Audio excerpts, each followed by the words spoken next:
There was a moment, a single, suspended moment, when two men, in two rooms, on opposite sides of the world, held their fingers above buttons that could end everything. Not once, not twice, but for 46 years.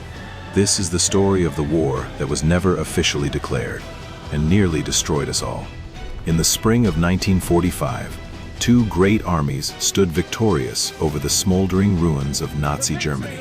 One had marched from the west, carrying the banners of democracy, capitalism, and individual freedom.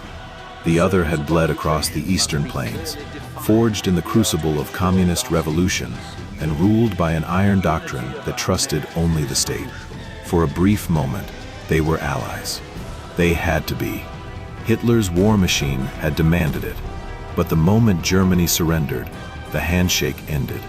The leaders of the two new superpowers, Harry Truman of the United States and Joseph Stalin of the Soviet Union, now faced each other not as partners, but as rivals.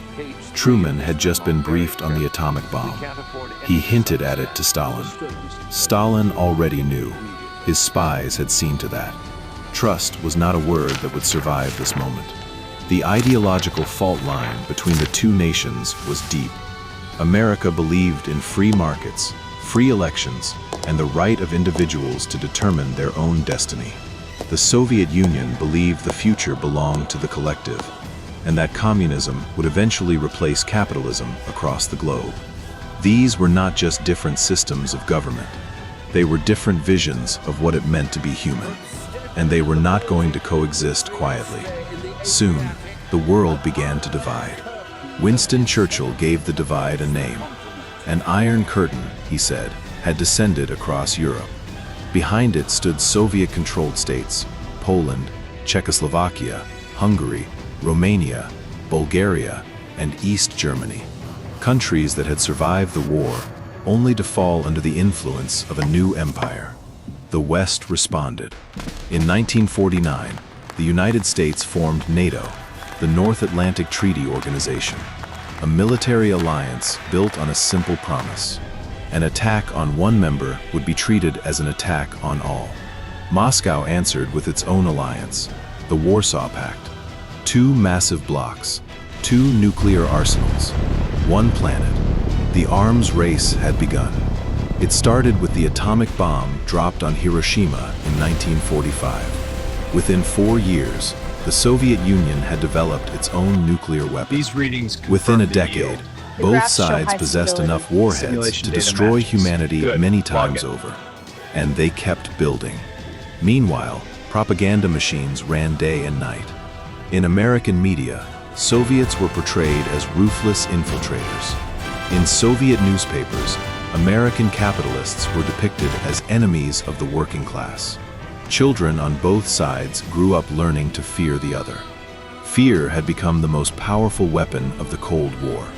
At times, that fear brought the world dangerously close to disaster. The first major crisis came in Berlin.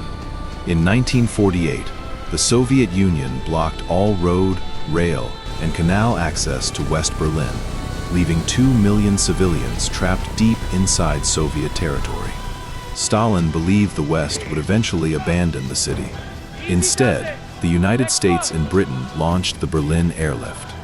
For nearly a year, cargo planes landed every 90 seconds, delivering food, coal, and medicine to the isolated population. In 1949, the blockade ended. The Cold War had its first major test, and it would not be the last. Soon, the conflict spread to Asia.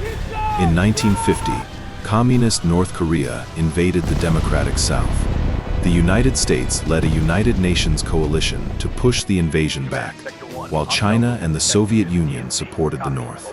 3 brutal years of fighting followed. Millions died. But in the end, the war ended almost exactly where it had begun, with the Korean peninsula still divided. Then came the most dangerous moment of all. In October 1962, American reconnaissance photographs revealed Soviet nuclear missiles being installed on the island of Cuba, just 90 miles from the coast of Florida. The missiles could strike major American cities within minutes. For 13 tense days, the world stood on the edge of nuclear war. President John F. Kennedy demanded the missiles be removed. Soviet leader Nikita Khrushchev refused. American warships surrounded Cuba, forming a naval blockade while Soviet cargo ships continued moving toward the island. Military leaders on both sides prepared for war. On October 27th, a U-2 spy plane was shot down over Cuba. At the same time, a Soviet submarine, surrounded by American ships and unable to communicate with Moscow, believed that war had already begun. The submarine carried a nuclear torpedo. 2 officers voted to launch it. 1 man refused. His name was Vasily Arkhipov. His decision prevented the launch. A single moment, a single choice.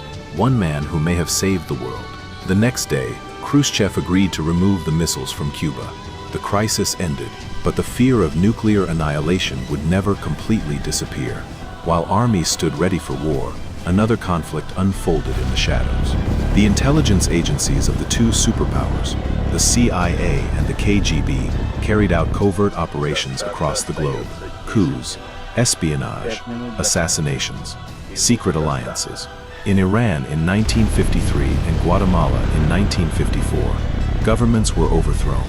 In Cuba, a failed invasion at the Bay of Pigs embarrassed the United States. In Europe, Soviet spies infiltrated Western intelligence networks. The Cold War was being fought everywhere, sometimes through proxy wars. In Vietnam, the United States deployed more than 500,000 troops to prevent a communist takeover of South Vietnam, while the Soviet Union and China supplied the North. The war lasted nearly 2 decades. When it finally ended, the United States withdrew, and Vietnam was unified under communist rule. But perhaps the most dramatic rivalry of the Cold War took place far above the Earth: the space race. In 1957, the Soviet Union shocked the world by launching Sputnik, the first artificial satellite. 4 years later, Soviet cosmonaut Yuri Gagarin became the first human to orbit the Earth. America responded with enormous investment in science and technology. Then, in 1969, astronaut Neil Armstrong stepped onto the surface of the Moon. The space race had become a symbol of global prestige and technological power. But while the world watched rockets rise into space, the Soviet system was beginning to crumble. By the 1980s, the Soviet economy was struggling under the weight of military spending and centralized planning. Shortages spread across the country, and public frustration grew. The Soviet war in Afghanistan drained resources and morale. Then a new leader emerged. Mikhail Gorbachev introduced reforms known as glasnost, openness, and perestroika, restructuring. He hoped to modernize and preserve the Soviet system. Instead, the reforms unleashed forces he could no longer control. Across Eastern Europe, communist governments began to collapse. In 1989, the Berlin Wall, the most visible symbol of the Cold War, fell as citizens tore it apart piece by piece. Within 2 years, the Soviet Union itself dissolved into 15 independent nations. On December 25, 1991, the Soviet flag was lowered over the Kremlin for the final time. After nearly half a century, the Cold War had ended, yet its legacy remains. The nuclear arsenals built during those decades still exist. Many of the alliances and rivalries formed during the Cold War continue to shape global politics today. Even technologies we use every day, from satellites to the early foundations of the Internet, emerged from Cold War research programs. The Cold War never erupted into a direct nuclear conflict, but for 46 years, humanity lived in the shadow of that possibility. 2 superpowers, 2 nuclear arsenals, 2 fingers hovering over the same terrible choice, and somehow, they never pressed the button.